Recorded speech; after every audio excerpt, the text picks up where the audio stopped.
E você faça a prece, lembrando de pedir a prece para nossa irmãzinha Helenice, tá, Ricardo? Tá bem.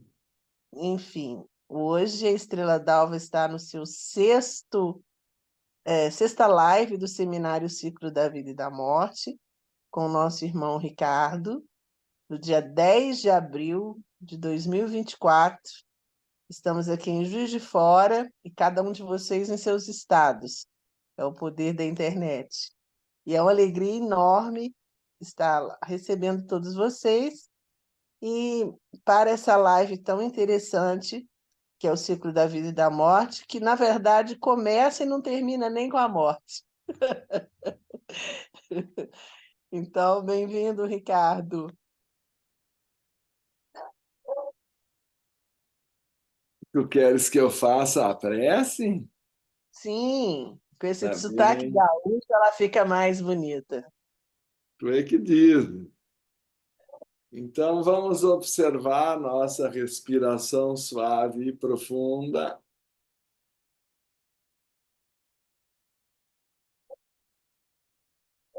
A coluna ereta, sentados numa posição confortável, de modo que a respiração fique livre, suave e profunda.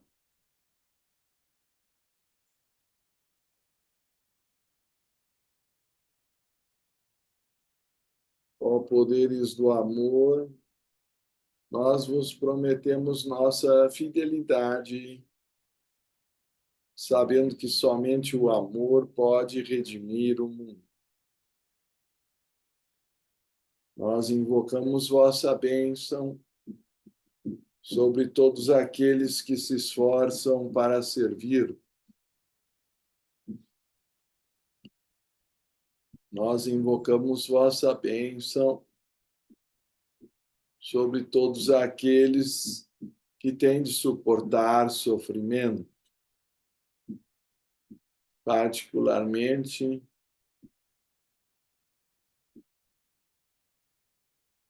a irmã Helenise Costa Barbosa, seu filho Felipe Costa Barbosa,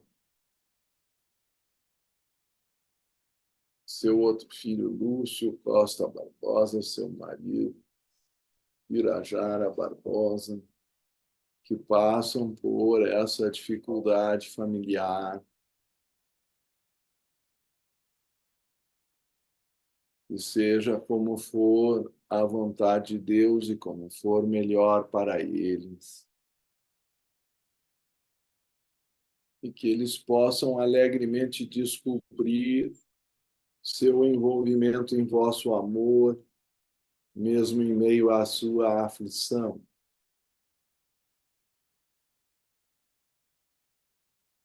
Nós invocamos vossa bênção sobre todos aqueles que intencionalmente infligem sofrimento,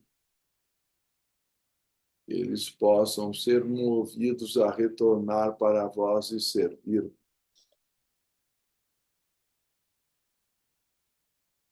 Irradiar luz, paz e saúde em todas as direções. Paz a todos os seres.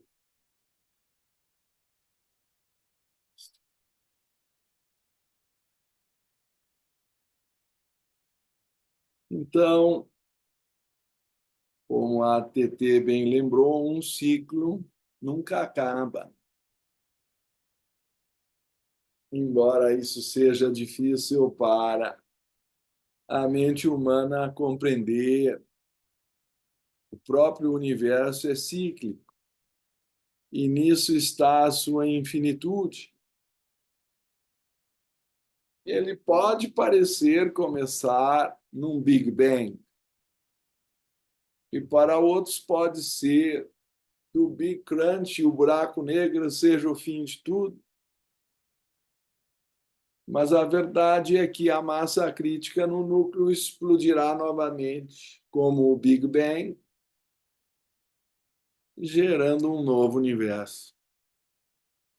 Essa é a lei da ciclicidade ou periodicidade, segundo a proposição do proêmio de A Doutrina Secreta de Blavatsky, publicada em 1888, e que se baseia nos Upanishads, nos Vedas, nas grandes tradições de todas as religiões, que já sustentavam, desde sempre, a ciclicidade da vida. Então, não deveria ser surpreendente para nós que houvesse a reencarnação, porque se o universo é cíclico e a ciência começa a descobrir isso, o Stephen Hawking, em seu livro breve História do Tempo, e outros mais recentes, o Penrose, que ganhou seu prêmio Nobel a partir dessas descobertas, Gujarat. Na verdade, tem uma lista de vanguardistas que já perceberam que o universo é cíclico, embora ainda seja para outros apenas uma hipótese. Assim também entre nós, os mestres já testaram isso e já descobriram, os grandes Mahatmas. E nós não temos nenhuma obrigação de ter crença cega no que os mestres disseram, ou mesmo na existência deles.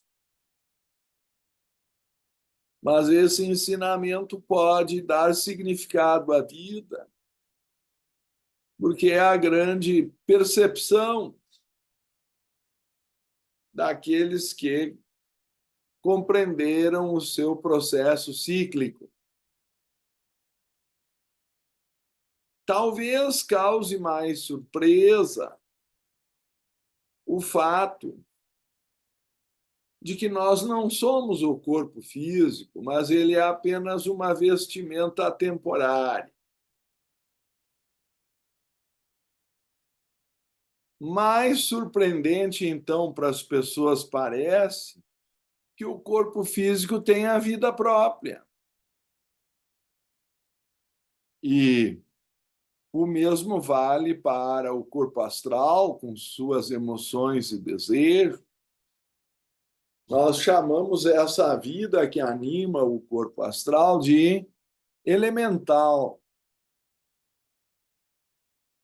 E também que os pensamentos têm vontade própria, têm vida própria no corpo mental. Nós chamamos coerentemente essa vida de elemental mental. Então, existem na personalidade pelo menos três elementais: o físico, o astral e o mental. As pessoas acham que são o corpo, mas não conseguem depois explicar o fenômeno do sonambulismo, ou da incorporação, ou do hipnotismo, ou do mesmerismo,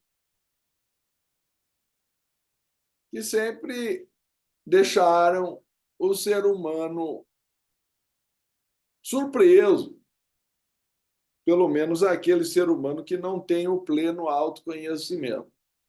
E porque nós mencionamos isso na última reunião, parece que houve uma grande profusão de perguntas. E a TT chegou a pedir para reciclar toda a ideia do elemental. Ela já está pensando em fazer um ciclo de palestras só sobre os elementais. Mas me parece, pelo menos, lógico e passível de verificação. Vocês acham que vocês dominam as emoções de vocês? Vocês acham que vocês dominam os pensamentos ou a mente de vocês? Qualquer pessoa que observou a vida e chegou a uma certa idade, eu sei que na infância é mais difícil. Também na infância se confunde o mundo astral com o mundo físico, então tudo parece um grande sonho. Mas depois que nós vamos nos sedimentando na personalidade física, há uma tendência a achar que nós somos esse corpo. E segundo o Sri Ramana Maharshi, esse é o primeiro grande erro. A partir desse erro surge um rosário de erros. No yoga é chamado asmita, ou identificação com os corpos. Só tem uma coisa pior ou mais anterior a asmita. Avidya, também chamada de ignorância. Mas, nesse caso, eu costumo adjetivar, é a ignorância espiritual, porque a pessoa não conhece ou esqueceu, como sustenta Platão, que nós não podemos não saber quem somos, nós esquecemos quem somos.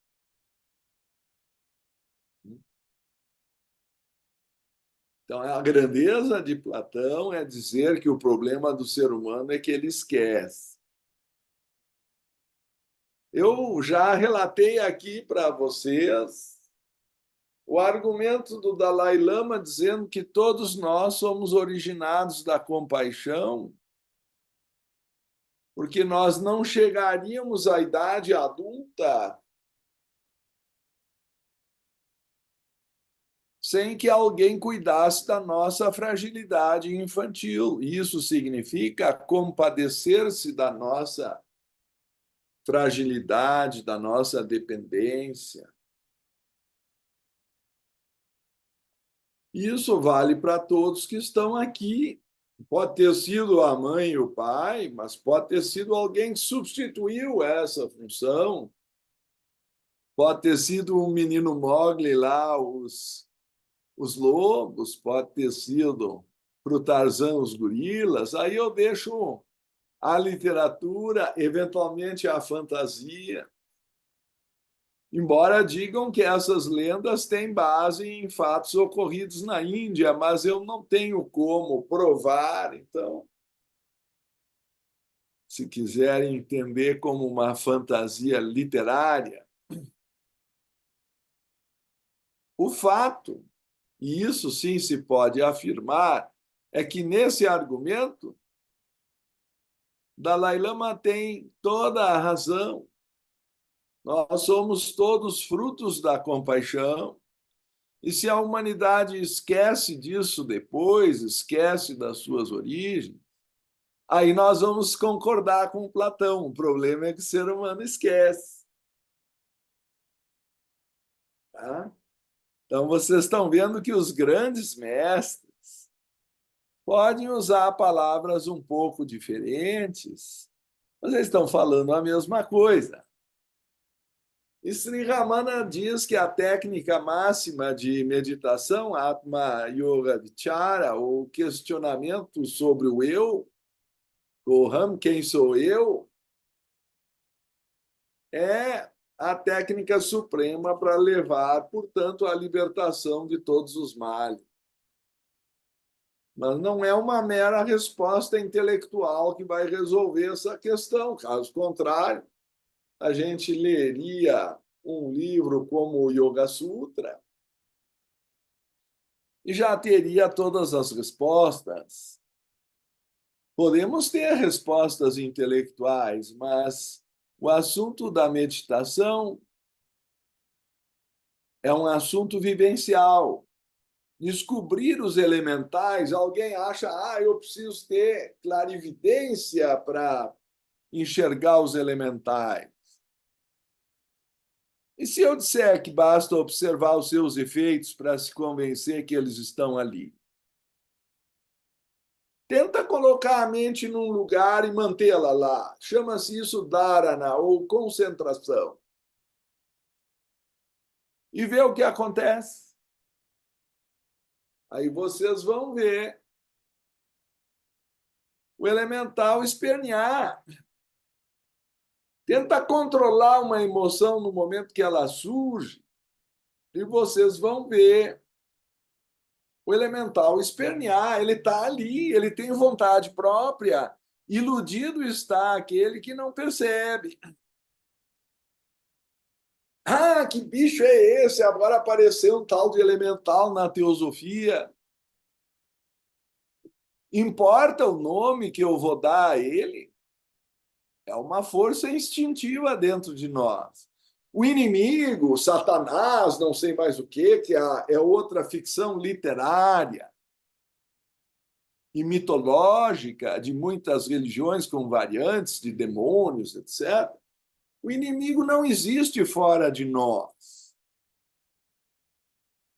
Não pode haver magos negros, pessoas que buscaram o mal iludidas por essas forças elementais, mas eles não são senhores do universo,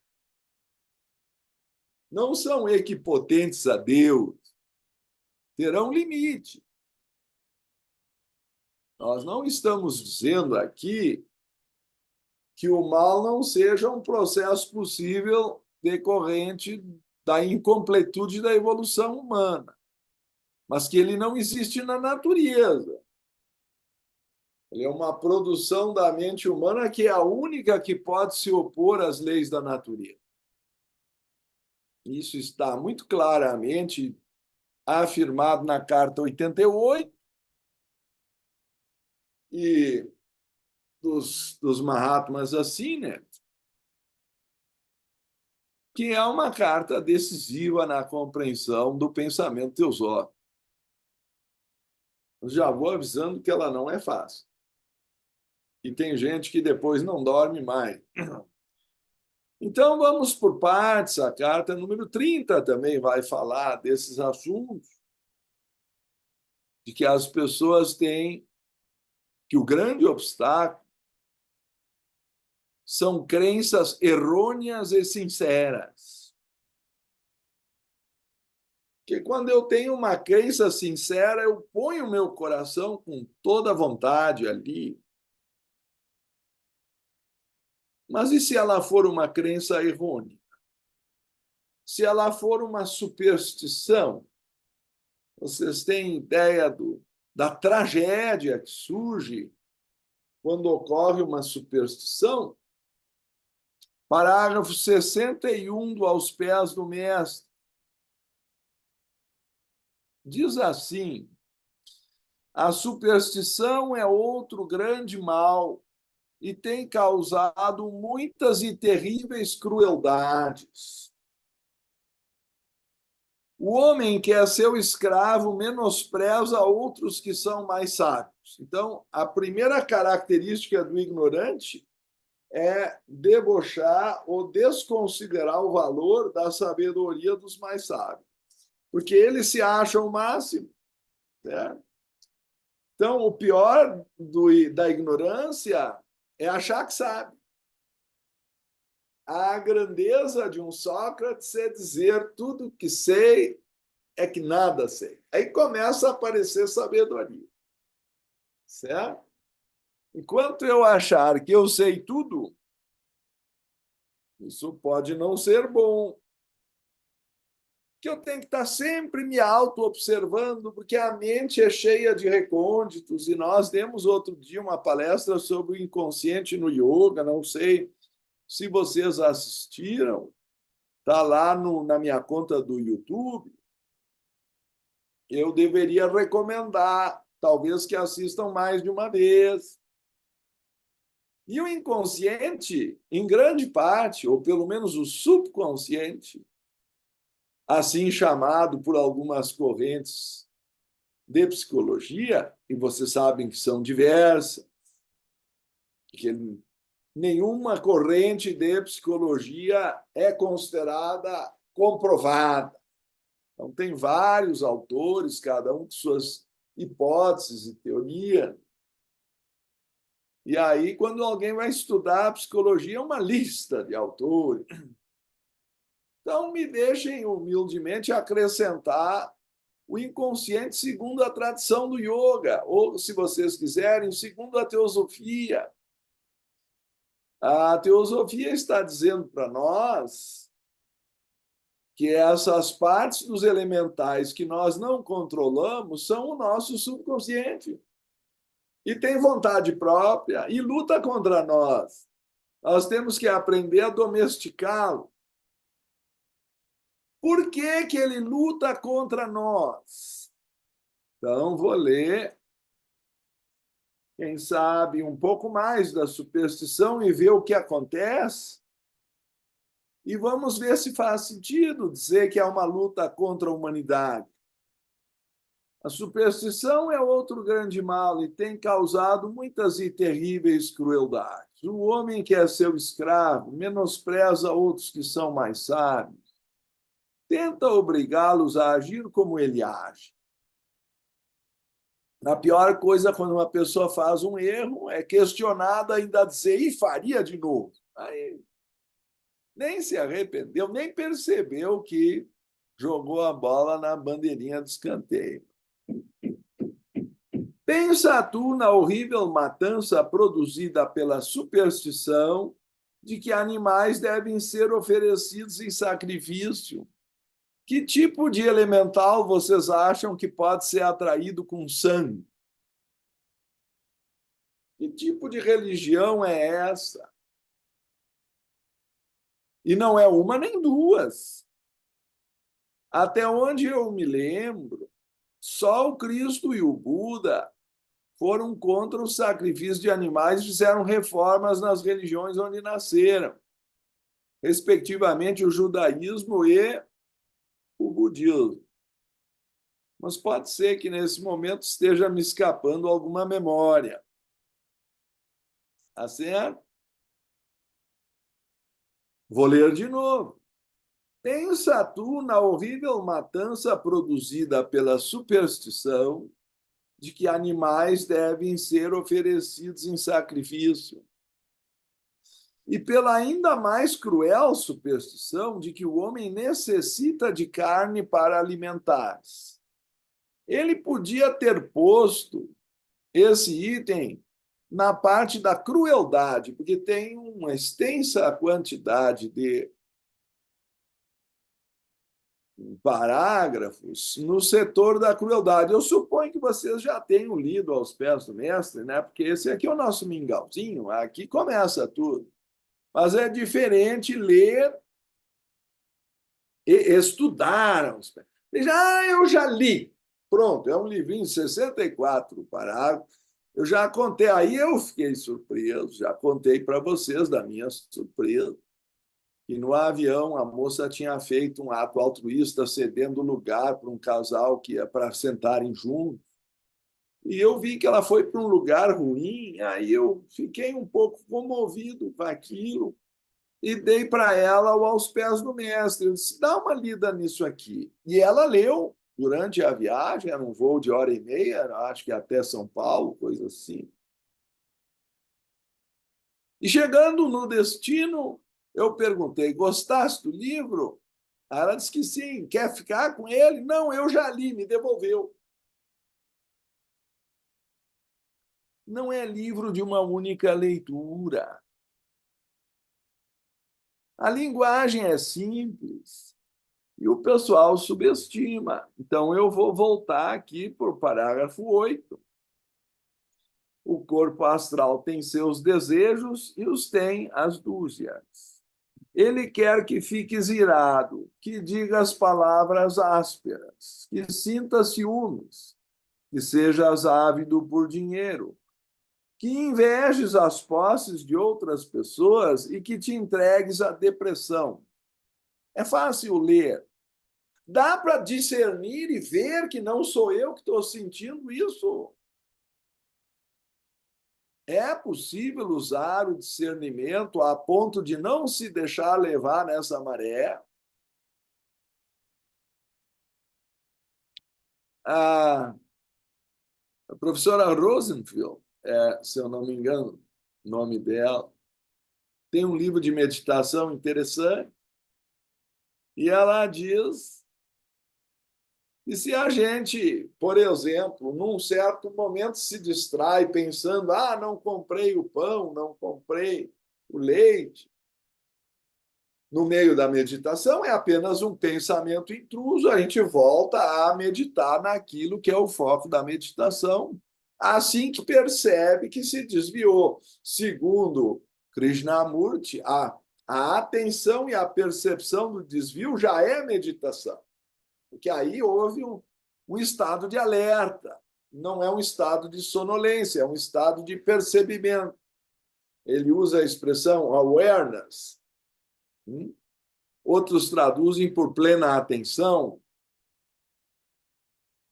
Mas, se aí eu já imagino que também está faltando a manteiga e pensando bem o tomate, a alface, eu começo a encher mentalmente o meu carrinho de supermercado. Daqui a pouco eu estou no supermercado mentalmente e não estou mais meditando.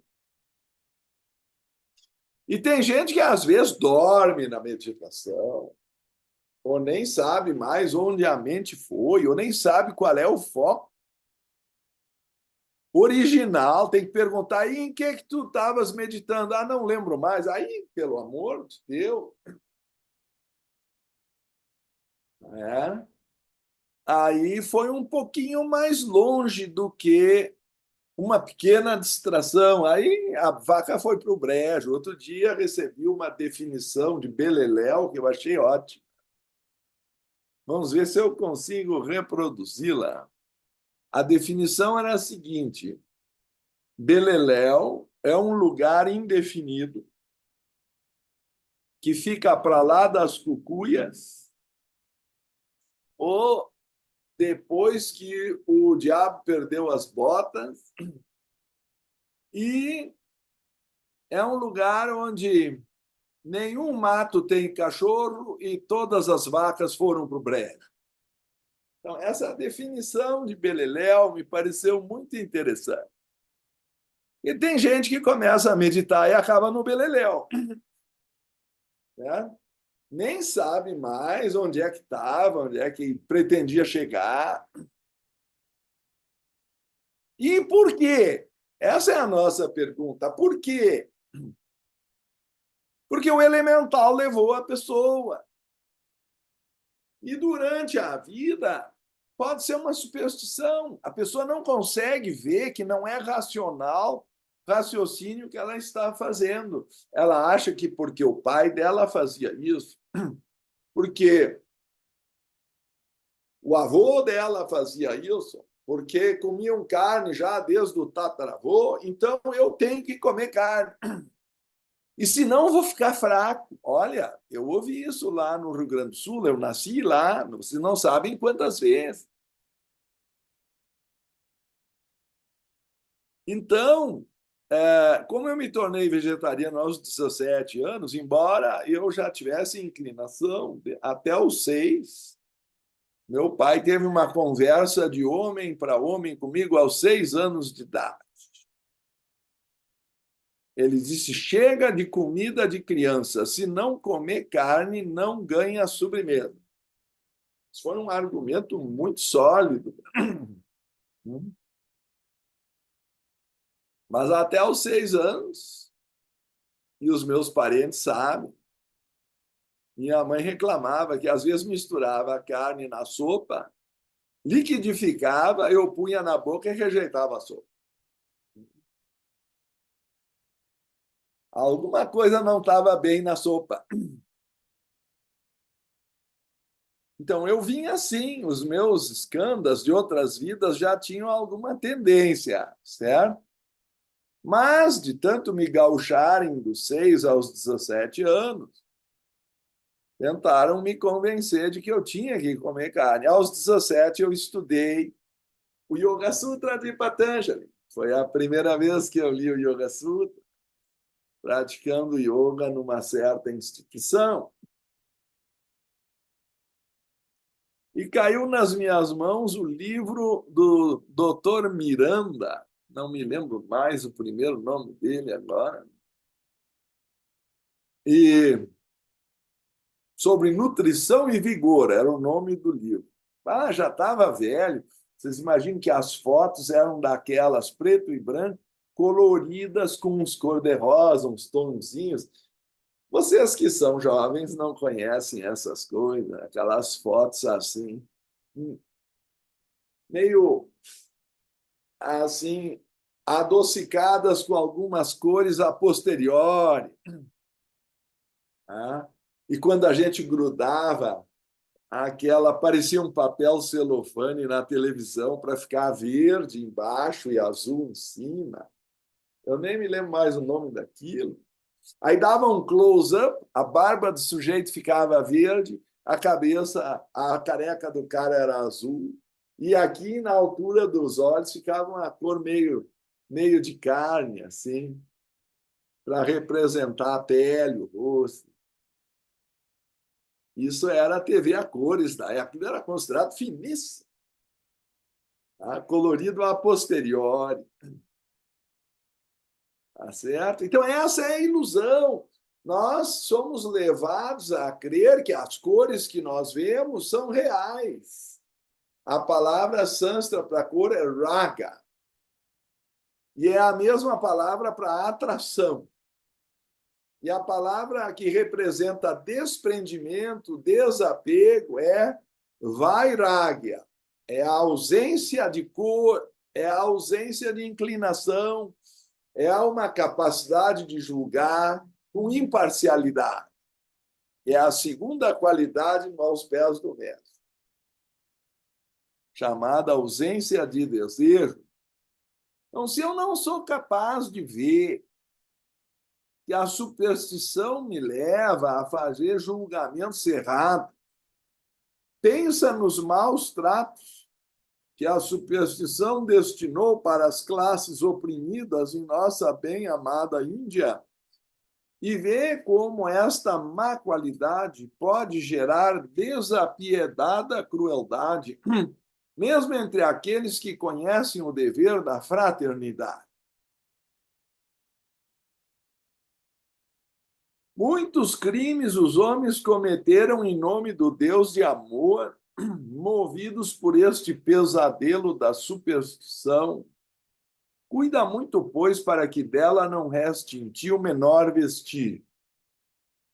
Não é fácil se libertar dos condicionamentos errôneos que foram inseridos em nossa infância pela nossa educação. Em geral, nós sentimos um certo tipo de gratidão pelos nossos ancestrais, porque nós temos consciente ou inconscientemente uma percepção de que sem eles nós não teríamos chegado à idade adulta, conforme já usei o argumento do Dalai Lama, do dia que eu o conheci lá na Índia, em Varanasi. Ele estava dando uma palestra na Sociedade Teosófica. Ele sempre foi muito gentil e teve sempre muita gratidão com a Sociedade Teosófica. Foi uma das poucas que o recebeu em casa quando ele chegou exilado do Tibete, perseguido politicamente, jurado de morte. E a Sociedade Teosófica o recebeu de braços abertos. Ele não era famoso, ele era muito jovem, então ele leva essa lembrança da Sociedade Teosófica em seu coração. E toda vez que na Índia o chamam, ele comparece, claro. Temos que considerar agora também a idade dele, mas na época, 1888, desculpe, 1875, a sociedade foi fundada por Helena Blavatsky. Ela morreu em 1891. Então, foi em 1981, no centenário da morte de Blavatsky, que essa palestra eu pude assistir pessoalmente, e aí o conheci. já tinha que passar em detector de metais, e já havia esse problema, não é? Porque vocês já notaram que as pessoas santas não costumam ser bem-vindas? Isso é um problema na história da humanidade. É um mar de sangue. Porque produzem transformações na maneira de viver, e isso incomoda interesses estabelecidos, superstição.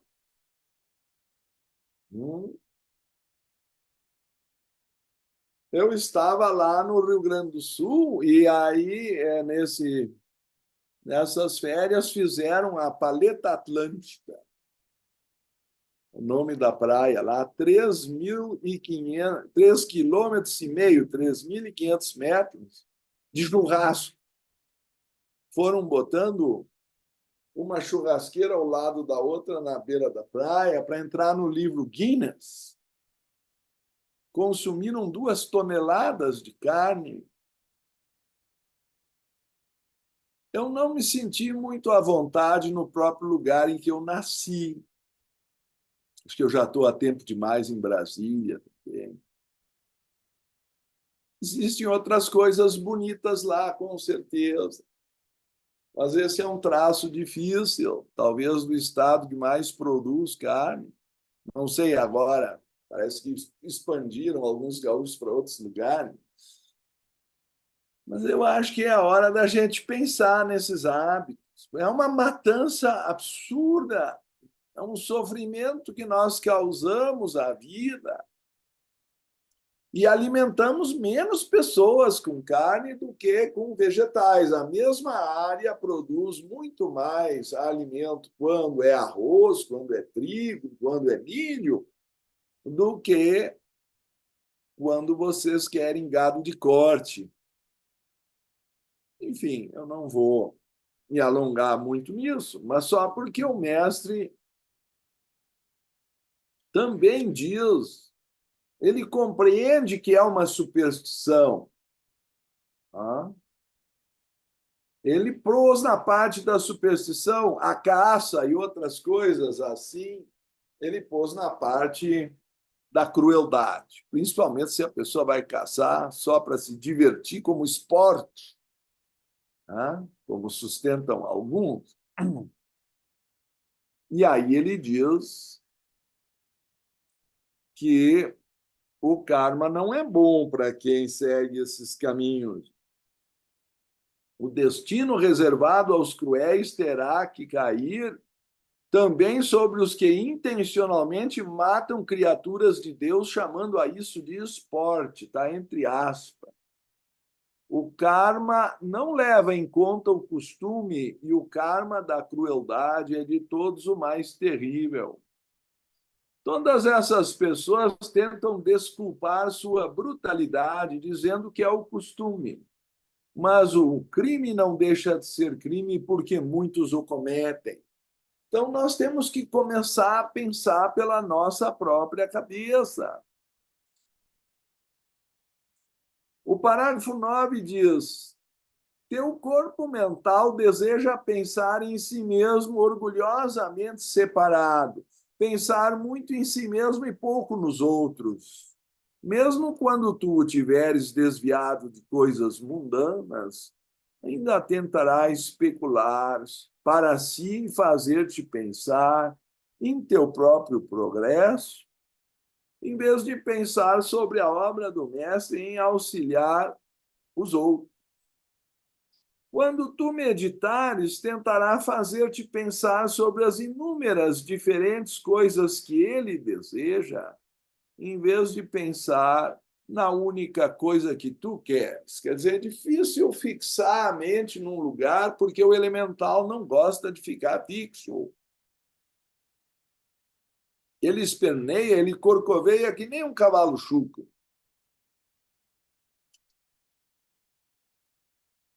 Tu não és esta mente, mas ela é tua para que a uses. Assim, aqui novamente, o discernimento é necessário. Tens de vigiar incessantemente ou falharás.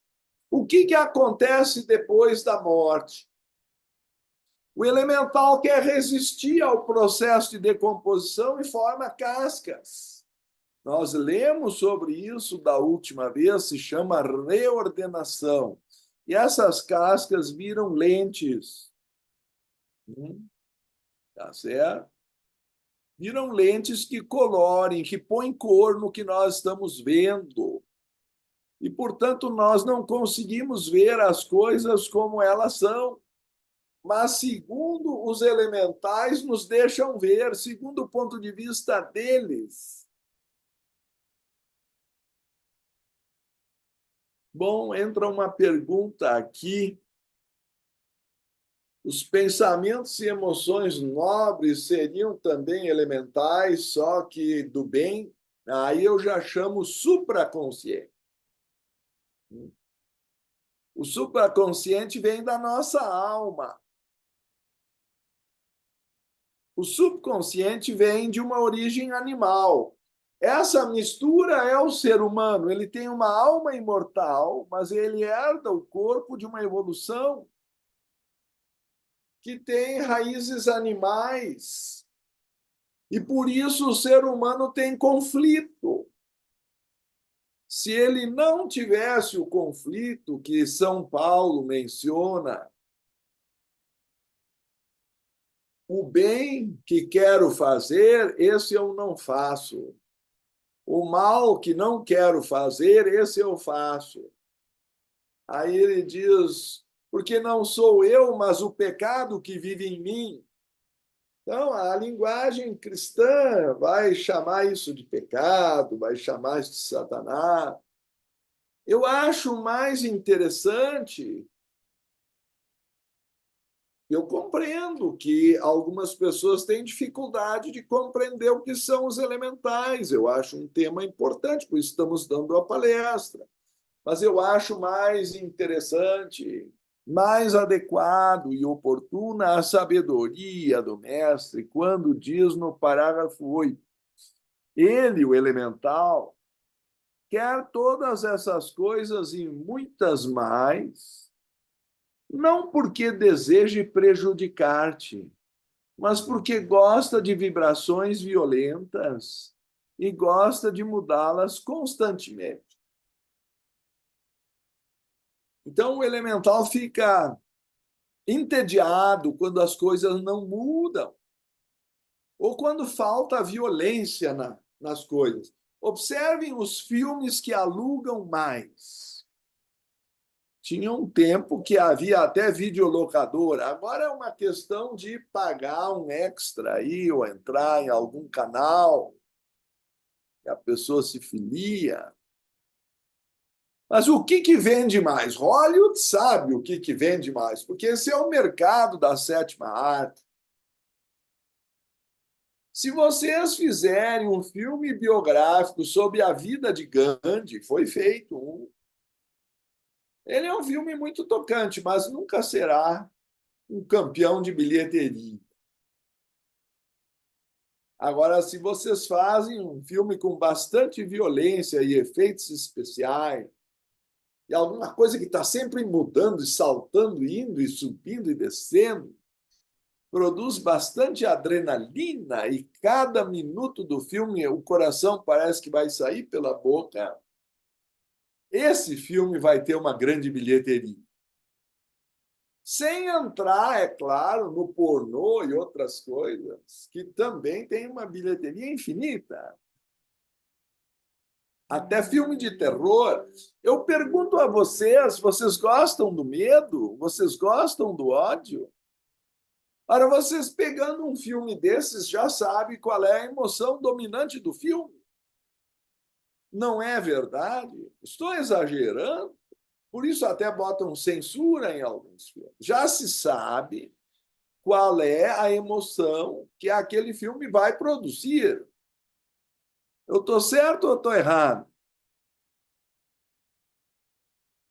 A pergunta é: por que isso nos atrai tanto? Não é a nós que isso atrai, atrai o elemental. Só que como nós não temos discernimento para perceber o elemental em vida, imagina a goleada que ele vai nos dar depois da morte. Aí diz Platão que multiplica por 10 a intensidade, ele está em seu próprio mundo. Uma coisa é jogar futebol em casa e outra coisa é jogar no território do adversário. Depois da morte, no plano astral, nós vamos para o território do adversário. Dá para entender que o elemental está na casa dele, ele está mais forte? Então, em vida, eu estou aprendendo a lidar com isso, mas se eu não aprendo, depois eu tenho mais dificuldade. Tá certo? Então, se a velhice vai consumindo os nossos desejos e vai nos desencantando com a vida, isso é um auxílio de Deus ou da lei divina, se vocês quiserem, para a pessoa chegar no plano astral com a bola mais baixa. Porque se ela entrar no plano astral cheia de adrenalina e paixão, sofrimento vai multiplicar por 10. Ele não vai satisfazer desejo nenhum lá. Dá para entender isso? Ele não tem mais corpo. Então, as paixões têm, de preferência, que morrer antes do corpo. Se acontecer na ordem inversa, o sofrimento é maior na passagem. A seu tempo, o elemental vai se decompor. Então, é muito importante que hoje nós compreendamos essa força que está em nós, compõe a nossa aura. E, como foi feita a pergunta, a nossa supraconsciência, o eu superior, eu acho que o pessoal tem que assistir Tom e Jerry. Tem um anjinho num ouvido e tem o diabinho no outro, o demoninho. É o supraconsciente e o subconsciente. Um tem origem divina e o outro tem origem animal, tá certo? Por extensão, os dois são divinos, só que um está descendo no movimento de involução e o outro está subindo no retorno à casa do filho, o retorno do filho pródigo à casa do pai, a morada do espírito e da mônada. Então, e isso cria conflito, porque são interesses opostos. E veja com que delicadeza o mestre, sem ficar falando em pecado, inferno e outros horrores, o mestre fala para um garoto de 14 anos, que era Jiddu Krishnamurti, ele diz, ele, o elemental, quer todas essas coisas e muitas mais, não porque deseje prejudicar-te, mas porque gosta de vibrações violentas e gosta de mudá-las constantemente. Nós temos que usar essa chave de meditação para observar o elemental se movimentando dentro de nós.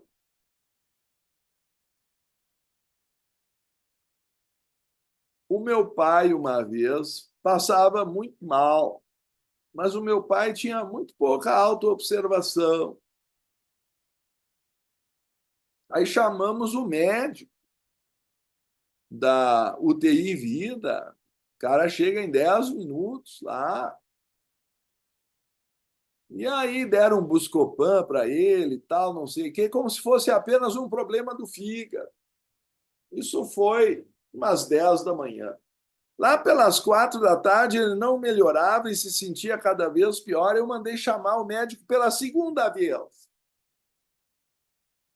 E aí o meu pai finalmente falou, porque o médico perguntou, era uma mulher, aí quem sabe ela teve mais jeito para levar a questão com o meu pai. De manhã veio um homem, de tarde veio uma mulher. A mulher disse, mas desde quando o senhor está se sentindo assim? Aconteceu alguma coisa? Se não, de madrugada eu apenas ouvi um floft e comecei a me sentir mal. Meu Deus, A médica ficou com os olhos arregalados, eu também. Este Floft era o jeito dele de falar que algo tinha arrebentado.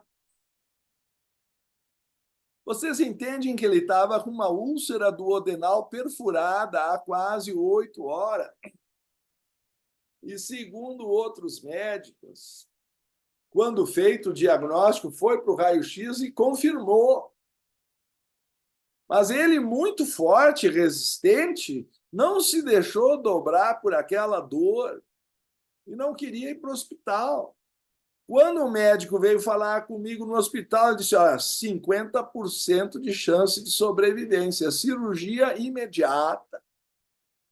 Estranho ele não estar em estado de choque. Eu fui lá me despedir dele, nem quis saber. Como bom gaúcho, eu fui fazer uma sessão assim de bons momentos, querer dar um abraço nele, me botou para fora do quarto. Disse que ele estava pronto para morrer e tal. Não teve papo. Mas a pessoa não se auto-observa, ela não sabe os sintomas, ela não sabe explicar. Por isso que veterinário tem que ter uma intuição extraordinária, porque o bicho não fala. Mas uma pessoa adulta deveria ser capaz de observar seu corpo, suas emoções, seus pensamentos. E a maioria das pessoas, meu pai é do time do vamos lá, não quer saber de discutir e observar, já fez, já aconteceu. Bom, aí vocês imaginam que o filho não era exatamente o que ele esperava, porque o filho perdia muito tempo pensando.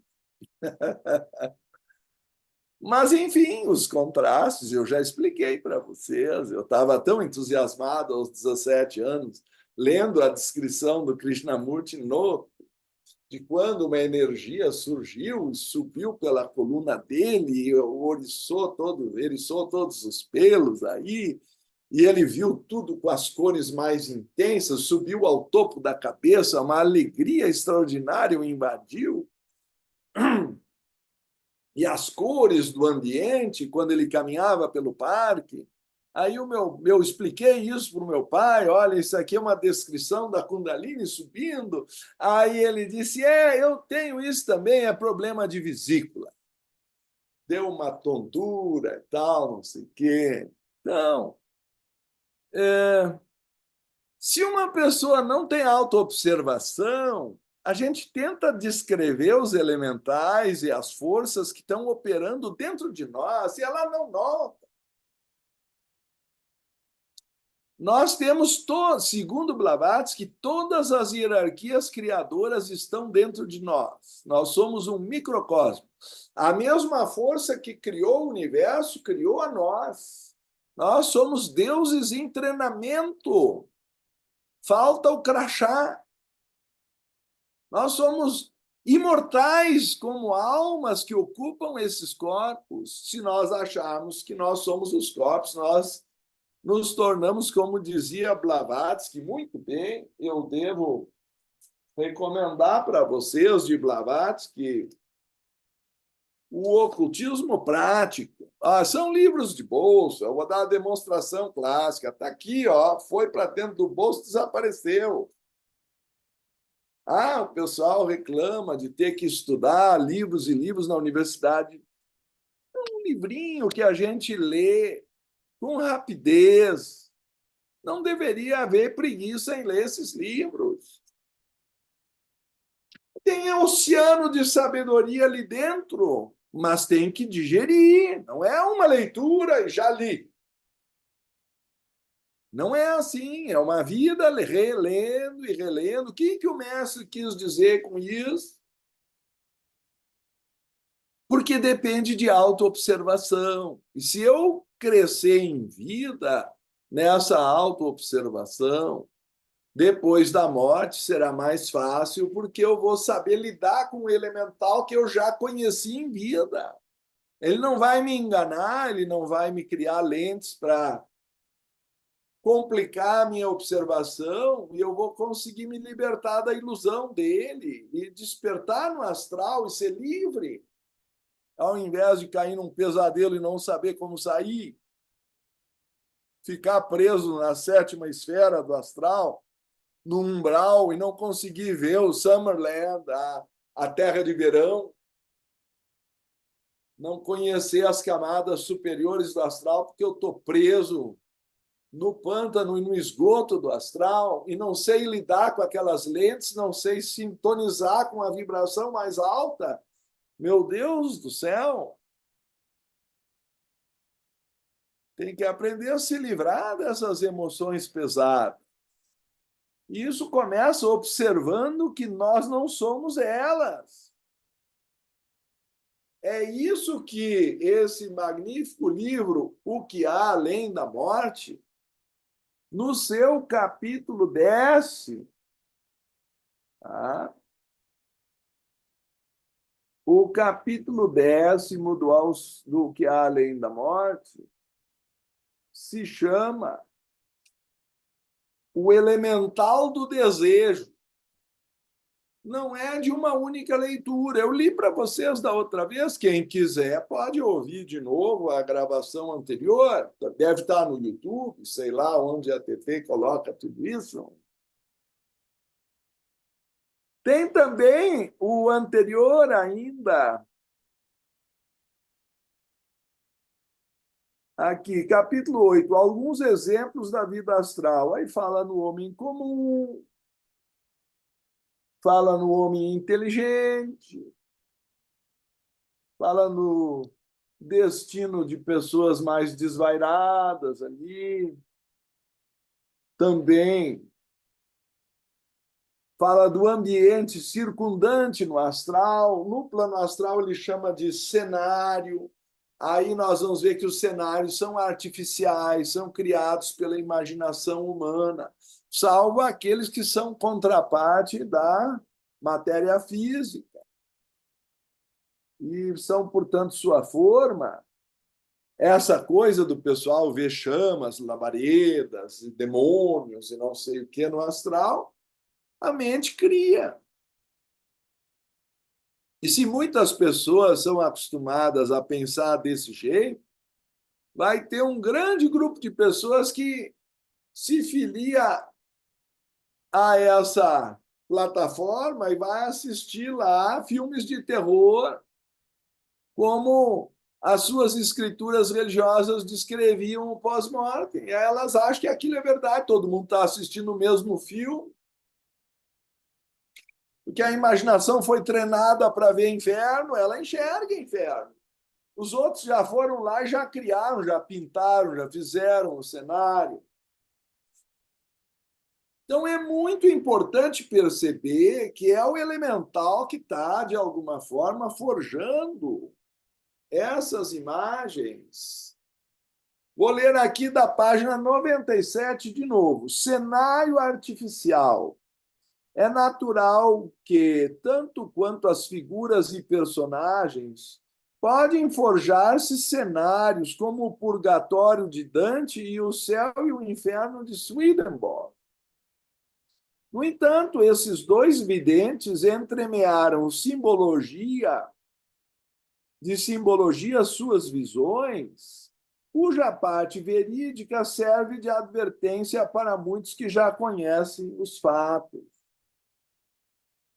É conveniente saber que tanto os mortos como outras entidades não humanas podem infundir-se nas formas de pensamento para vivificá-las.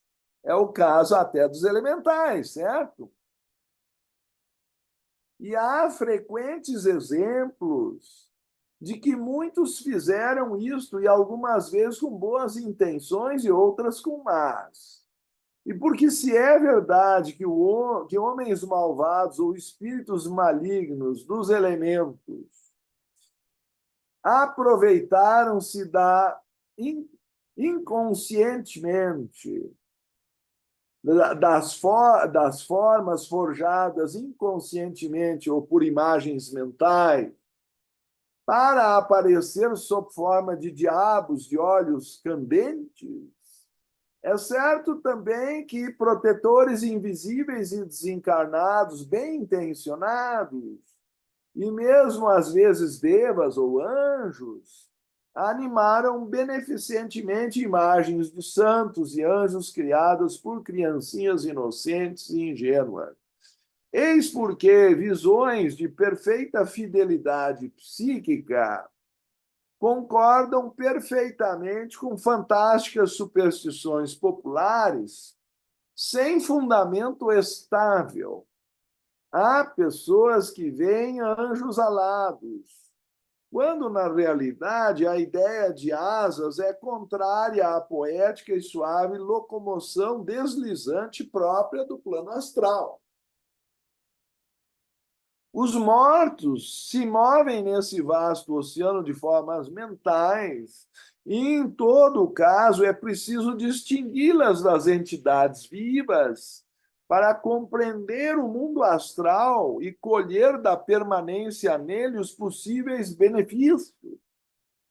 Novamente advertimos da grande vantagem de estudar detidamente esses assuntos durante a vida física, pois os mortos conscientes se equiparam aos auxiliares invisíveis no prazer de confortar e tranquilizar os seus irmãos com as explicações de muitas visões que, sem o seu auxílio, lhes pareceriam estranhamente terríveis.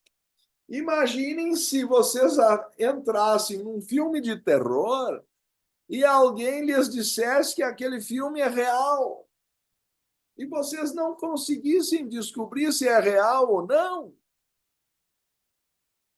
ou até acreditassem que aquele filme de terror é de verdade, por falta de autoobservação, por falta de domínio do desejo e da emoção, por falta de discernimento. A imagem que está lá, a pessoa compra como verdadeira. Mas a imagem artificial é um fake. E se muitos acreditam no fake, ele vira verdadeiro para essas pessoas.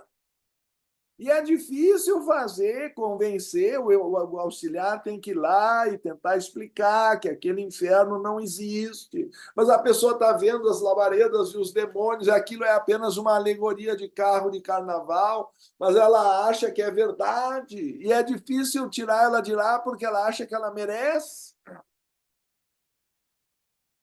Ou porque ela sempre gostou da adrenalina desse horror e agora ela acha que aquilo é o que lhe corresponde.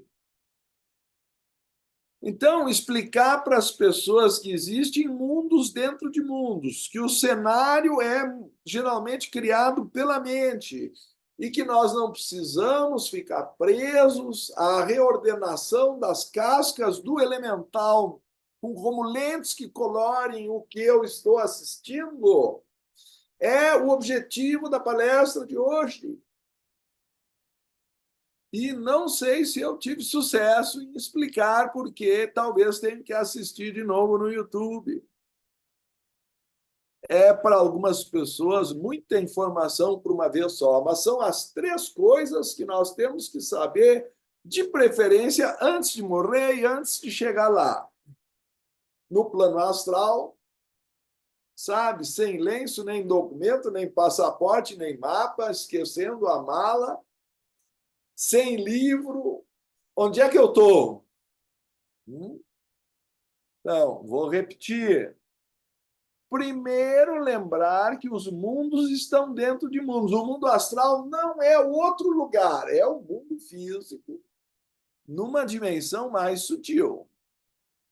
Na verdade, é a forma, é o modelo no qual o mundo físico se condensou, como o cubo de gelo é feito de uma forma cúbica, como o cilindro de gelo é feito de uma forma cilíndrica, como a esfera de gelo. Né? Vocês, né, vão tomar um refrigerante on the rocks aí, dependendo da forma, a água vai assumir a forma da forma. Ou seja, O mundo que nós estamos vendo no astral pode ser totalmente artificial, criado pela mente. Tá ok? E, às vezes, ele é apenas a contraparte do mundo físico. Aí tudo bem, essa forma é mais estável. Aí eu posso visitar a minha casa, a casa da minha infância, os lugares que eu gostava. Se não passaram um trator e não derrubaram tudo, a casa vai estar lá. Tá certo? E compreender que para eu fazer essa viagem com liberdade, eu não posso estar preso na casca pesada do elemental. Eu tenho que estar livre das vontades do elemental de querer voltar para a matéria, para poder voar livremente no astral. Evitar a reordenação das cascas. Então, são essas três coisas. Quanto mais eu acho estudar isso em vida, suponho, mais fácil será depois. Mas para estudar em vida eu tenho que meditar, eu tenho que observar, eu tenho que adquirir autoobservação, eu tenho que entender o movimento do desejo e da emoção, do pensamento. Tá certo? E o elemental físico é a soma de todas as nossas células. Ele tem vontade própria, ele sabe se cuidar, ele tem medo, instinto de sobrevivência, inteligência, ele sabe se curar se eu não atrapalhar ele, se eu não comer tudo errado, se eu não quebrar os hábitos corretos, se eu não entupir ele de álcool, de tabaco. Ele tem um instinto dele, uma inteligência acumulada de milênios que vai passando de um corpo por outro por nossa sucessão ancestral. Eu tenho que aprender a fazer as pazes com o elemental para ter saúde. O elemental físico tem que ser respeitado. Olha o que o mestre diz no parágrafo 7. Porque eu acho que o elemental físico deveria ser o mais fácil de compreender. No 6 e no 7 ele fala dele. O corpo é teu animal, o cavalo sobre o qual montas. Portanto, deves tratá-lo bem e cuidar bem dele. Não deves sobrecarregá-lo de trabalho. Erro número 1.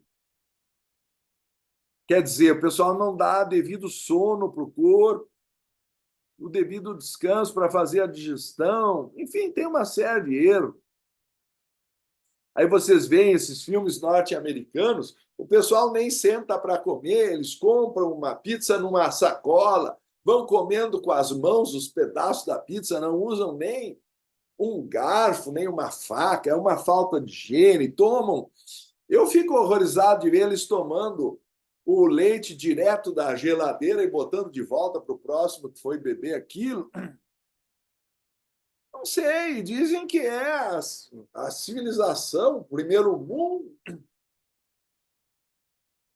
Depois estão com úlcera, câncer, e por que não? Ah, só comem porcaria, meu Deus do céu, umas coisas fast food, cheio de gordura trans e não sei mais o quê, aquecido em micro-ondas, os troços. Eu não vou nem comentar, certo? Mas diz aqui, deves alimentá-lo corretamente só com alimentos e bebidas puros. Aí, esses filmes americanos, eu não sei, que eu chego aqui, tudo se resolve no bar. Se há uma emoção que contrariou a pessoa, em vez de meditar e acalmar o elemental, observar o movimento da emoção e sua frustração, on the rocks. Ah, dá o duplo, dá o triplo, chega em casa trêbado, já não é nem bêbado. Ou nem chega em casa, fica no caminho. Por que que o ser humano não é capaz de observar suas emoções e lidar com elas?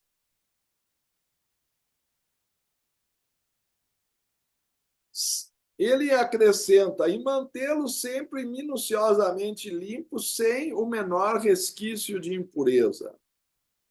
Pois sem um corpo perfeitamente limpo e saudável, não podes realizar a árdua tarefa de preparação. Olha, nós estamos começando um curso de yoga no dia 26. É o ensinamento de toda a sabedoria oriental para o físico, emocional e mental. O número de inscritos, para minha surpresa, é pequeno e eu acho que eu vou ter que fechar o curso. Paciência. Se não querem, eu não vou forçar ninguém. A intenção era conseguir dinheiro para criar uma escola, para que as crianças pudessem, numa escola teosófica, ter uma educação adequada desde o início, desde a infância. Mas eu acho que eu não sou muito bom em vender esse peixe, que seja de soja, então, pelo visto, não sei lidar com isso. Aí depois as pessoas vêm perguntar de onde vem a teosofia. Uma maneira de viver como o yoga, que é, segundo Blavatsky, sinônimo de ciência oculta. Leiam o Ocultismo Prático e me digam se eu estou exagerando. Pode me chamar de mentiroso depois, mas primeiro leiam. Vocês vão encontrar lá dentro. Então, deixo a vocês esses caminhos, essa literatura, cada um busca aí quanto quiser. Entrou mais uma pergunta aqui. É o mesmo elemental que nos acompanha desde sempre, aproveitando as nossas deficiências ou superstições? Ou é criado um elemental para cada desejo que formalizamos? Olha,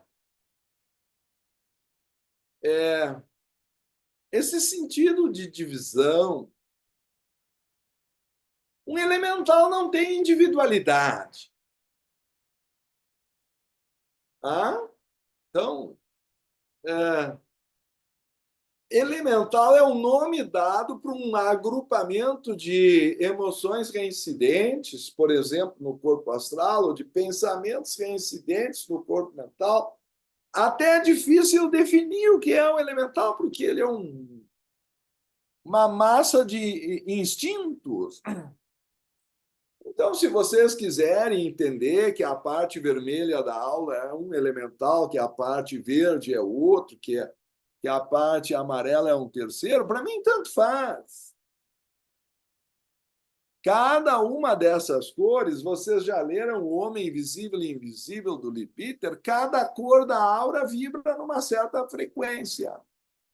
Vocês querem botar 15 elementais dentro de uma pessoa? O grupo, aquele saco de gatos que define o nosso corpo astral num dado momento, tudo que está lá dentro, aquele sopão, a gente chama de elemental por falta de outro nome. Cada parte vai puxar, talvez, para um lado diferente.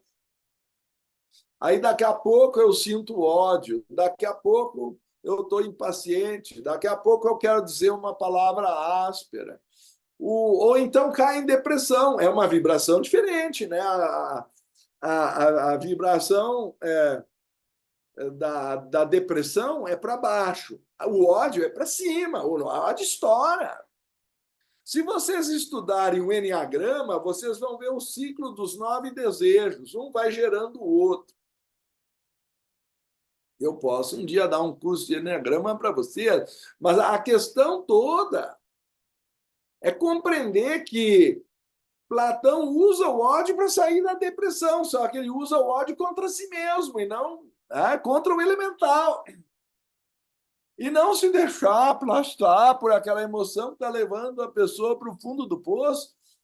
Ele briga com a emoção. Ele compra a briga com o próprio elemental. Certo? Ele vai encilhar o cavalo e domá-lo. Aí vocês vão ver por que no Enneagrama a saída do 4 é o 1. Para sair da inveja, eu tenho que reagir pelo perfeccionismo. E assim eu vou construir a mim mesmo.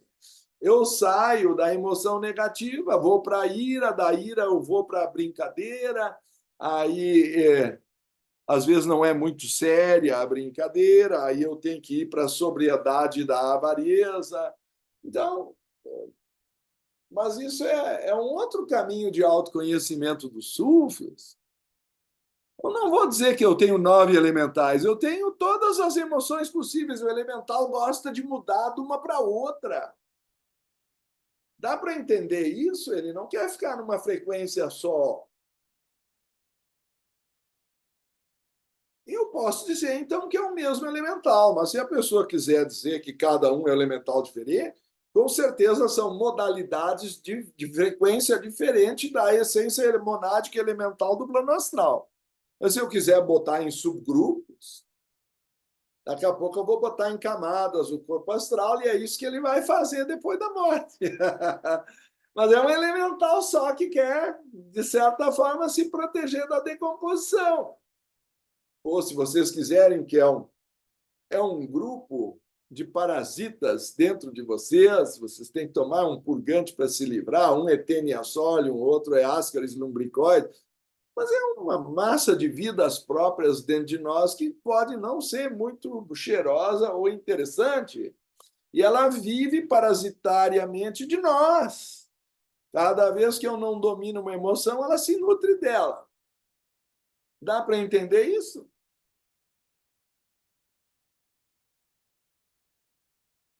Não sei se a TT gostaria de conduzir perguntas ou alguma coisa assim. Eu acho que eu já falei demais, mas eu já estava respondendo algumas perguntas que, pelo menos, foram escritas no chat. Ricardo, eu achei essa colocação muito bem-vinda e bem esclarecedora em relação à live passada. Daí a profusão Tentei de perguntas. aprofundar a live passada, como tu pedias. Sim, com certeza, e conseguiu, porque as perguntas que me foram feitas no meu WhatsApp depois da live foram nesse sentido, tentando compreender se o elemental tem uma vida independente e como é que ele é adestrado. E Ele tem aí, uma vida independente, essa é a primeira certeza. sim. Ele quer descer, ele está no arco do Pravriti Marga, e nós estamos no arco do Nivriti. É como o Uhum, cavaleiro e o cavalo, eles são duas vontades diferentes. uhum. Sim, e eu creio que você conseguiu responder. Sim, mas eu acho interessante abrir para perguntas, não é? Claro. Por É, favor, Selmo. Ah, Pergunta. tem o Johnson também. Eu, É, eu, eu imagino que, nesse sentido, o Karma Yoga nos ajuda, porque a gente, como você havia dito na apresentação anterior, que a ação boa seria aquela ação que você destaca o ego, né? Que você consegue evitar esse envolvimento do ego, né? Isso, Certo? ou seja, você consegue não gerar karma, nem bom, nem um karma ruim, Isso, agindo nem dessa preto maneira. nem branco, E ele é isso, neutro. Uhum. exatamente, isso viria com o controle das emoções, né? Que é o que o yoga, é que o yogini, né? O praticante de yoga, né? Uhum. Consegue alcançar, né? Esse nível, não é isso? É. Dentro dessa perspectiva do Karma Yoga. Eu acho que o coração da Bhagavad Gita é agir sem buscar o fruto da ação. Mas não é tão fácil como falar, né? Porque a gente geralmente deseja um resultado. E agir como uma doação, como uma oferenda, sem expectativa de resultado pessoal, eu estou buscando resultado para a causa. uhum. Mas se houver frustração, é porque eu já não estou mais na causa, eu estou em mim. Né? Onde houver frustração é sintoma de que o ego apareceu. Não, verdade, verdade. É muito sutil, né? É uma grande armadilha se você de fato não alcançou essa capacidade né, esse desprendimento. Você não está de fato conectado com os resultados das suas ações, né? Mas sempre que você espera alguma coisa das suas ações, você só está enganando a si próprio, né? É isso? É verdade. Johnson, o que tu gostarias de colocar? É, Seja gostaria, bem-vindo. obrigado. Eu gostaria de um esclarecimento do seguinte: a doutrina espírita kardecista diz que os nossos desejos ruins ou certas tendências que nós temos são os espíritos obsessores ou inimigos dessa mesma encarnação ou de outra que nos localizam e nos obsidiam. A minha pergunta é: isso é similar aos conceitos dos elementais da teosofia ou é diferente? Tem alguma semelhança. Eu costumo dizer, não sei se adequadamente, mas como uma analogia que não precisa ser levada às últimas consequências, eu costumo dizer que teosofia é um espiritismo complicado ou o espiritismo é uma teosofia simplificada. Então, o nosso país, acho eu, graças a Deus, teve esse viés do espiritismo. E principalmente porque Chico Xavier introduziu o elemento da caridade, talvez da compaixão, coisa que no espiritismo francês, que era todo científico, ou pior ainda, o norte-americano, que era fenomênico, não aparecia. Na verdade, o espiritismo no Brasil quase virou uma religião, ele se cristianizou, coisa que não aparece no cristianismo ou no espiritismo ah, norte-americano, pelo menos original, que a senhora Blavatsky critica nos seus livros. Alguns tomam essa crítica de forma pessoal, porque estão engajados ou têm sua devoção pelo espiritismo, mas ela está fazendo, ela tenta mostrar que nem tudo que nós incorporamos, e aliás, por isso a visão teosófica não estimula a incorporação, porque tu não tem como selecionar o que vai descer.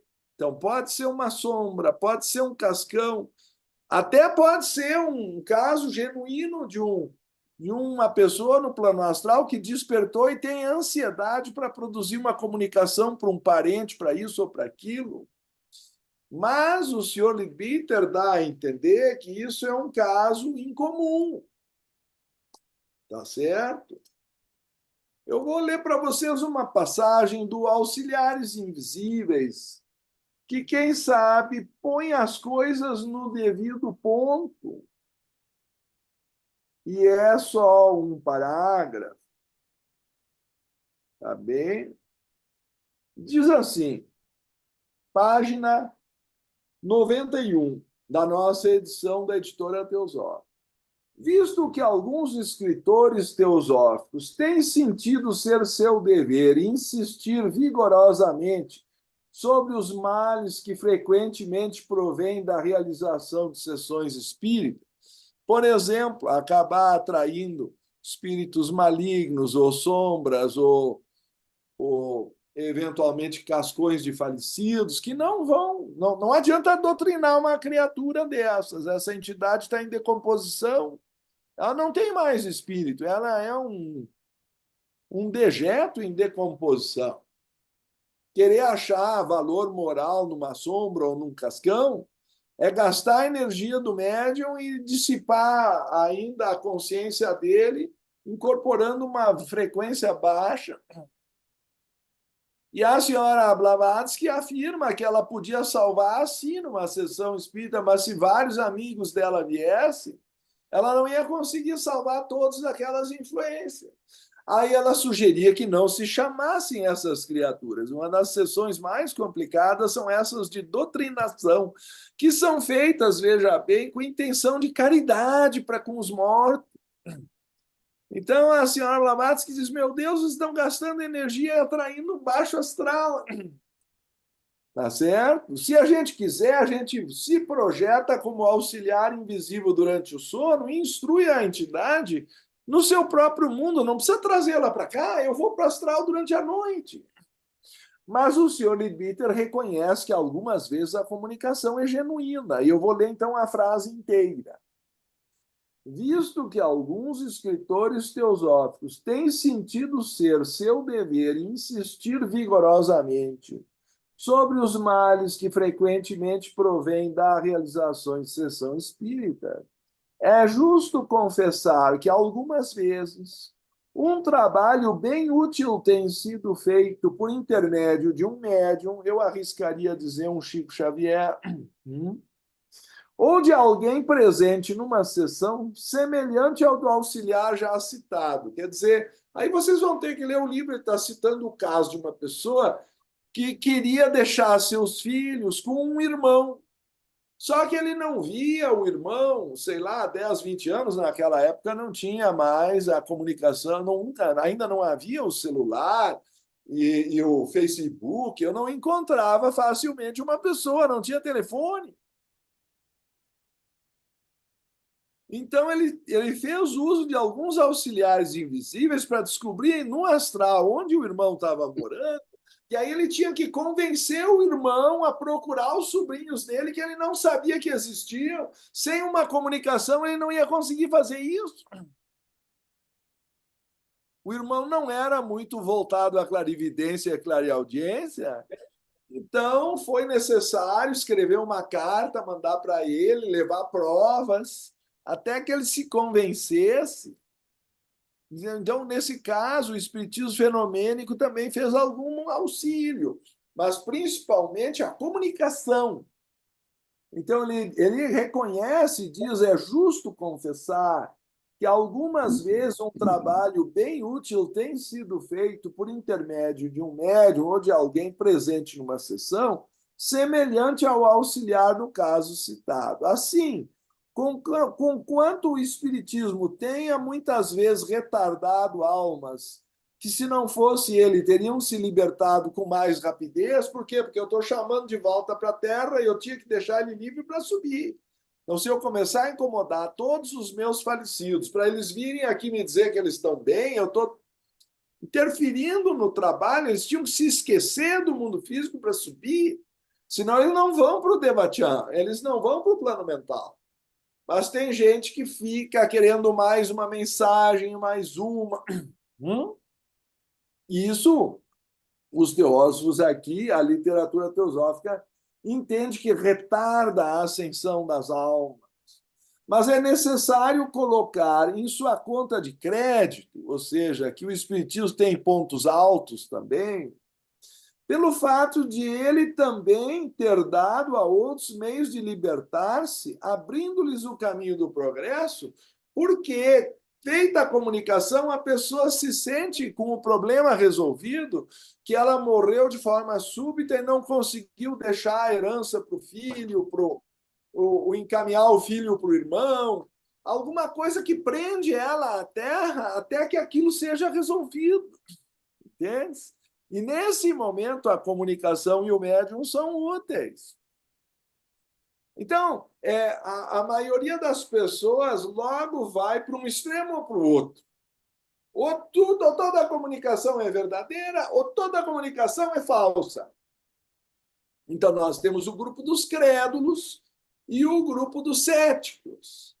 E fazer uma análise detalhada, como é sugerida no plano astral do Leadbeater, ele identifica pelo menos 18 entidades diferentes. Então, o sujeito incorporou, mas sabe lá o que ele está incorporando? E ele mesmo não sabe, porque, de repente, ele volta a si e nem sabe o que aconteceu quando ele estava incorporado. Ou então é uma incorporação parcial, é uma psicografia. Então, isso é um oceano de ingredientes. Então, o Ricardo, elemental astral rejeitado pela alma que subiu se chama, em geral, cascão. O cascão é um cadáver astral que não tem mais espírito. O espírito já foi para o Devachan, já foi para o plano superior, chamado de céu pelos cristãos. Isso aparece até no nosso lar. De repente, a mãe do protagonista sai de comunicação com ele, porque quando entra no plano mental não tem mais comunicação. Ele sobe muito alto para conseguir entrar na frequência do físico, certo? Então, ele foge já do alcance da comunicação mediúnica. Aí é o ser que tem que se elevar a ele, aí tem que ser por clarividência, clareaudiência, é outro instrumento. E sem falar que ele fica fechado numa bolha de felicidade, que se ele tivesse vendo a desgraça do mundo físico, ele não seria um céu. Tá certo? Então, tem muitos detalhes aí que a gente pode aprofundar nas próximas reuniões. Qual é a diferença entre o plano astral e o plano celestial, por exemplo? Eu não sei, TT, depois tu me explica ainda quantas reuniões tem, porque a essa altura eu já me perdi na contagem. Mas o fato é que aquilo que muitos chamam de obsessor pode até ser um cadáver astral de uma vida anterior que ainda não se decompôs. Dizem que esse é o pior obsessor que os teósofos conhecem. Então, ele, por associação magnética, por sintonia e origem kármica vibratória, se as duas encarnações foram muito próximas, o cadáver astral da anterior pode não ter se decomposto totalmente quando o novo corpo astral foi gerado na nova encarnação, e um vai atrair o outro. Esse é um obsessor terrível. Mas, enfim, existe qualquer cadáver astral está em busca dos desejos que ele gostava. Então, se ele gostava de bebida, ele vai procurar uma pessoa com inclinação para a bebida. Se ele gostava de cigarro, ele vai buscar outro, né? Ou se era mais para o lado da sensualidade ou da gula. Então, ele vai procurar. É uma associação vibratória, não é uma perseguição intencional. Tá? Não, ele tá. Aquilo é um instinto bruto em busca de sentir um prazer que ele não pode mais satisfazer. Isso vai acabar virando um tormento, porque a pessoa não consegue dominar as suas emoções, ela tem agora que carregar um reboque junto. Então, ela tem que se livrar, ela tem que se impor ao elemental dela para conseguir se livrar do elemental obsessor. Faz sentido? Agora, aí dizem, não, é uma entidade maligna. Bom, não deixa de ser, do ponto de vista humano, mas é uma massa instintiva que está em decomposição. Não é uma coisa que vem do diabo. Né? Eu não preciso demonizar aquela entidade, ela é apenas um cadáver astral em decomposição que eu tenho que fazer uma limpeza. Eu não posso deixar aquele parasita grudar em mim. Da mesma forma, no plano físico, se a pessoa descobre que está com Teniasolium, Ascaris lumbricoides, ou sei lá que outra verminose, ela tem que tomar um remédio para se livrar do parasita. Não é diferente no plano astral. Tá certo? Não sei se respondi razoavelmente sua pergunta. Perfeito, estou satisfeito com o esclarecimento. Ricardo, Sim. não sei se você pode falar um pouquinho sobre as cirurgias que são feitas por essas entidades, né? Incorporadas em médicos ou em espíritas, né? Porque essas cirurgias, muitas têm dado resultado. Com certeza, poder de cura é outro assunto interessante. Mas aí depende da capacidade da entidade, do médium, tem que ter uma série de coisas. Outro dia eu Será acho que é que eu algum auxiliar comentei invisível atuando? até, eu acho que eu comentei aqui até do João de Deus, que ele tinha um certo poder de cura, mas ele não conseguiu administrar bem o efeito da energia que passava sobre ele. Se a pessoa não tiver uma vida pura, aquela energia pode encontrar flancos desgovernados. Então, do ponto de vista teosófico, o mais importante é adquirir esse autoconhecimento, que aí sim eu começo a saber o que eu estou fazendo. Agora, existe esse poder de cura, com certeza, e também existe no reiki, na imposição de mãos. A igreja também tem rituais de cura, porque afinal tudo é vibração. Se eu conseguir botar a mente na frequência certa, eu me curo a mim mesmo sem precisar de entidade nenhuma. Verdade. É a sua fé, né? Mas aquela bênção do passe, aquela bênção de outra entidade benéfica, ou a bênção até da imposição de mãos, que era o que fazia o Walcott, que filas enormes de pessoas vinham a ele na Índia. Ele tinha esse dom, né? No tempo de Jesus também. A gente vê essa descrição, né? Então, nós devemos considerar o poder de cura como uma coisa muito importante, com certeza. Eu sinto que a TT está querendo a palavra ali. Por favor, TT. É a mesma pessoa que fez uma pergunta na semana passada no WhatsApp, está me perguntando, eu até pedi para ela perguntar no chat. Ela diz o seguinte: bom, então, nesse aspecto, a cremação é o caminho para evitar os obsessores, e caso se confirme essa opção, quanto tempo deveria se levar para cremar um corpo depois da Olha, morte?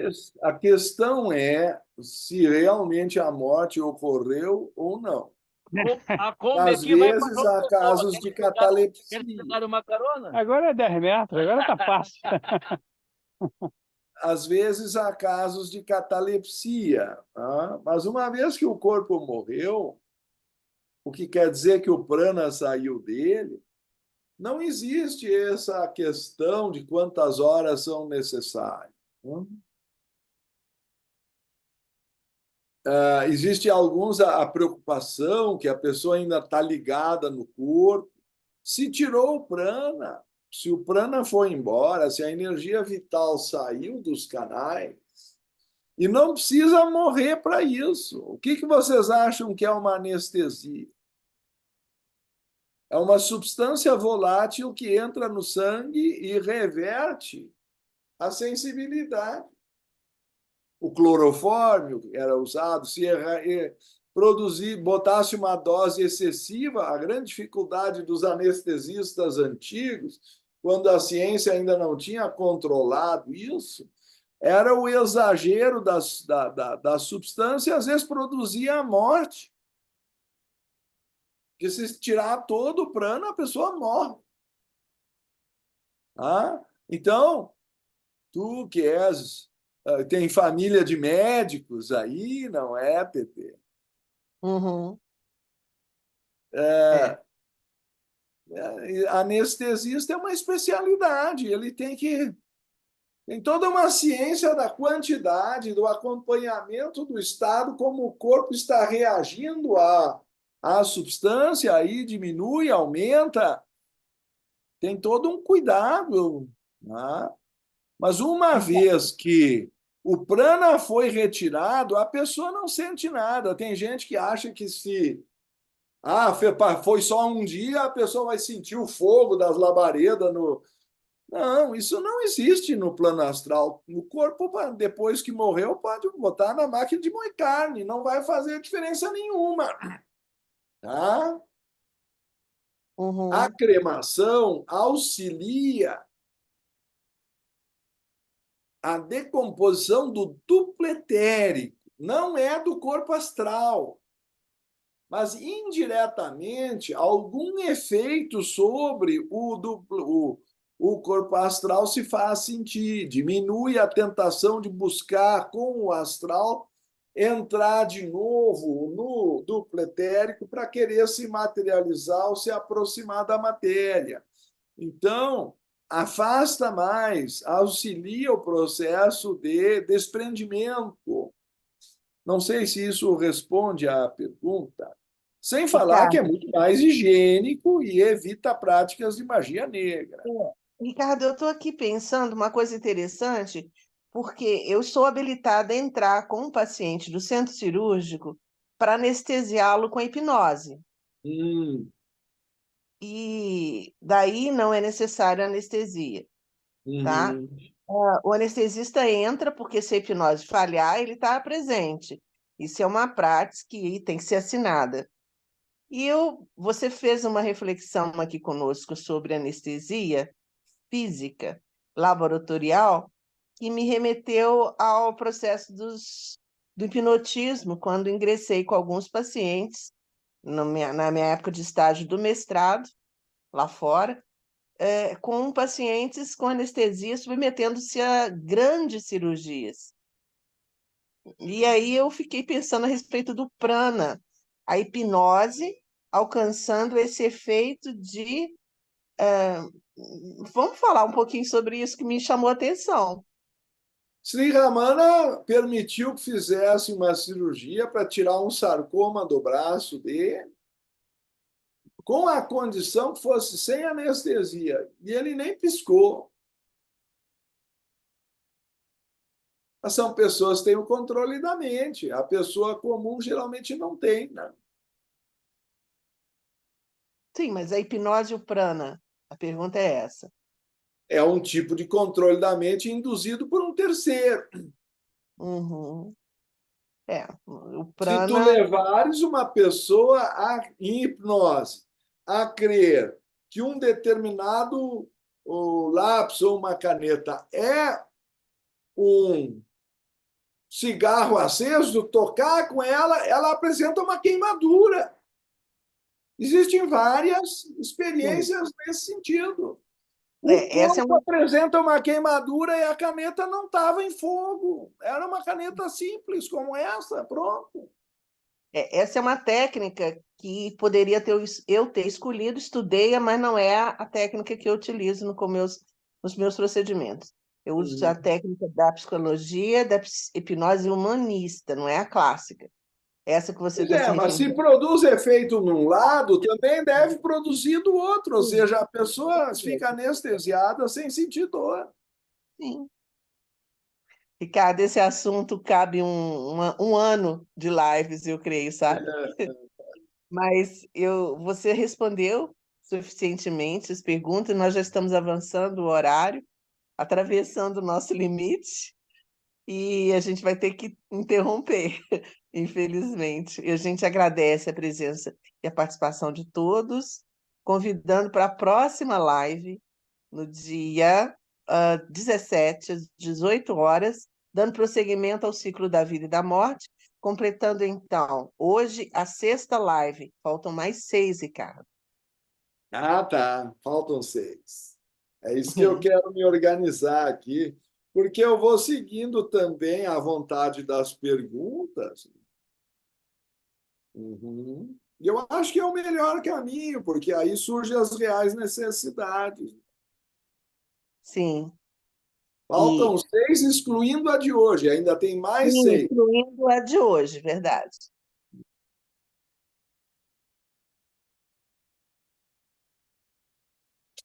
Ok. E então nós ficamos por aqui e vamos fechar essa live com uma oração. E eu vou pedir nosso irmão para conduzi-la. Gosto de ouvi-lo no sotaque gaúcho, Ricardo. Vamos observar a nossa respiração suave e profunda.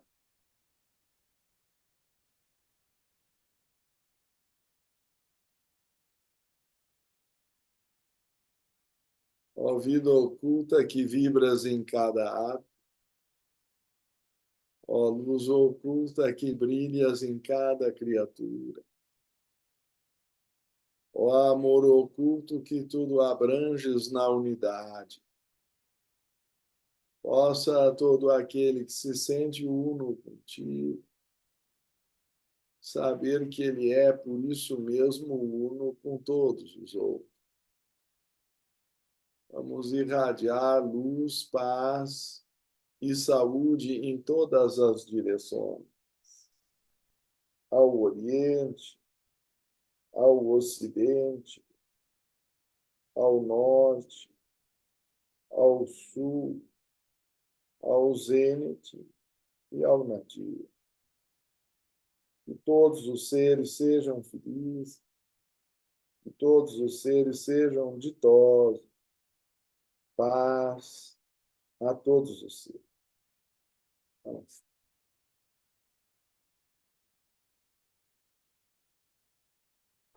Gratidão pela participação.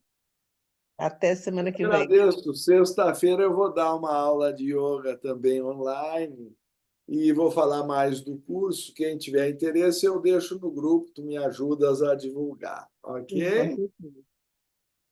Ok. Muito obrigado.